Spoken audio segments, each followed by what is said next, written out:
ከምንወደው ነገር ከማግኘት በስተጀርባ መሰልቸት አለ። ሰምታችኋል? ከምንወደው ነገር በሉ ከማግኘት በስተጀርባ ምን አለ? ያገኛችሁትን ትወዱታላችሁ? ሌላ ነው። ሌላ እኮ ሰው እጁ እስከሚያስገባይ ድረስ ያን ያህል እንዲያሲለኝ የነበረ ትላለች ሴቷም ማለት ነው። እሷም ወንዱን እጇ እስከምታስገባው የኔ ጌታ እንትላለች ማለት ሲገባ እጇ ከዛ ያሱ ገንዘቧ ስለሆነ ወደ ሌላ ነው የምትሄደው። ጸሎት ግን ተመልከቱ፣ ማመስገን መጸለይ ግን ተመልከቱ፣ መላእክት ሁልጊዜም ቢሆን እግዚአብሔርን አመስግነውትም ማመስገን ነው። ክርስቲያናዊ ተመስጦ የሚባለው እንደዚያ ነው። እግዚአብሔር ሲኖርበት ተመልከቱ፣ ባለን ነገር መደሰት እንጀምራለን። ባለን ነገር ሰላማዊ መሆን እንጀምራለን። ባለን ነገር አመስጋኝ መሆን እንጀምራለን። ጉድለቶቻችንን ሳይሆን እግዚአብሔር የሰጠንን ነገር ማሰብ እንጀምራለን። እግዚአብሔር የሰጠንን ነገር እውነት ይህንን ያሰበ ሰው ማንን ይመስላል? መላእክትን ይመስላል።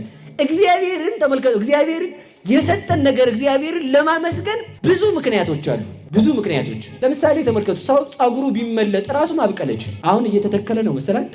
ተውት። ሌላ ልንገራችሁ። አፍንጫው ቢቆረጥ አፍንጫ ማስተከል ይችላል። ሚሊዮን ብር ይከፍል በሉ እንጂ ያው ፕላስቲክ ሊሆን ይችላል፣ ግን አፍንጫ አይሆንም።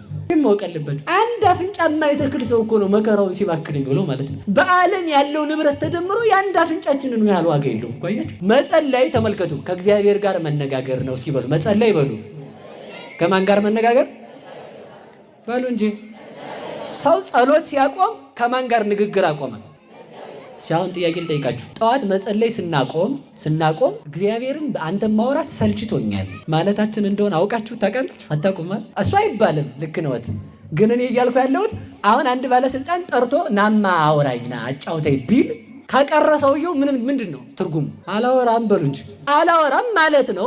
እግዚአብሔር ደግሞ እኔን ጥራኝና በጸሎት አነጋግረኝ አለ። ተመልከቱ፣ አነጋግረኝ ሲል ሰው አልጸልይም ካለ ምን ማለቱ ነው? አይ ከአንተ ጋር መነጋገር አልፈልግ ማለት ነው። የሚጸልይ ሰው ተመልከቱ፣ ከማን ጋር ይነጋገራል? ጸሎት ቢል ተናግሮ ምስለ እግዚአብሔር። ጸሎት ማለት ከእግዚአብሔር ጋር መነጋገር ነው። ጠዋት የማይጸልይ ሰው ምን ማለት ነው? አዳምን ከመሬት አንስተህ አልፈጠርከውም እንደ ማለት ነው ማለት። ያንን ሰዓት ተመልከቱ፣ አቤቱ አንተ ሁላችንም ምን ማለት ነው? ከመሬት አንስተህ በሉ ሰው አድርገናል። ሰው ምንድን ነው?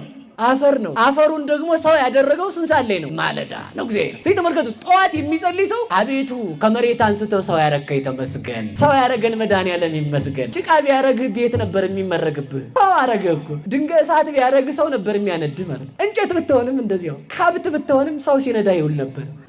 እንደዚህ ሰው ያረገኝ እግዚአብሔር ይመስገን። ተመልከቱ። ስለዚህ ምንድን ነው?